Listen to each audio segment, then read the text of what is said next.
Hi ನನ್ನ ಪ್ರೀತಿಯ ಸ್ನೇಹಿತರೆ, ನಮಸ್ತೆ. ಎಲ್ಲ ನನ್ನ ಪ್ರೀತಿಯ ಸ್ನೇಹಿತರಿಗೆ ಮಹಾಶಿವರಾತ್ರಿ ಹಬ್ಬದ ಶುಭಾಶಯಗಳು. ಇಂದಿನ ಮುತ್ತಿನಂತ ಮಾತು, ಒಂದು ಪುಟ್ಟ ಕತೆ. ಓಕೆ, ಒಂದು ಕಾಡಲ್ಲಿ ಇರುವೆ ಹೋಗ್ತಾ ಇತ್ತಂತೆ. ಸೊ ಅಲ್ಲಿ ಒಂದು ಜೇನಿನ ಹನಿ ಸಿಕ್ತಂತೆ. ಓಕೆ, ಹಾಗೇನ್ ಮಾಡ್ತು, ಅದು ಹೋಗಿ ತಿಂತು. ಸೊ ತಿಂದ್ಮೇಲಂತೂ ಸರಿ, ಒಂದ್ ಸ್ವಲ್ಪ ಹೊತ್ತು ತಿಂದ್ಬಿಟ್ಟು ಆಮೇಲೆ ಹೋಗೋಣ ಅಂತ ತಿನ್ನಕ್ ಸ್ಟಾರ್ಟ್ ಮಾಡ್ತು. ಸೊ ತಿಂತಾ ತಿಂತಾ ಅದಕ್ಕೆ ಹೋಗಕ್ ಮನ್ಸೇ ಆಗ್ಲಿಲ್ಲ.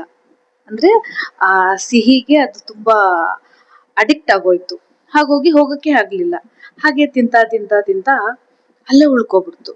ಏನಾಯ್ತು, ಹಾಗೆ ಸ್ವಲ್ಪ ತಿಂತಾ ತಿಂತಾ ಅದು ಜಿಗಿಡ್ ಜಿಗಿಡ್ ಇರುತ್ತಲ್ಲ, ಫುಲ್ ಅದ್ರ ಒಳಗಡೆನೆ ಬಿದ್ದೋಗಿ ಸತ್ತೋಯ್ತು.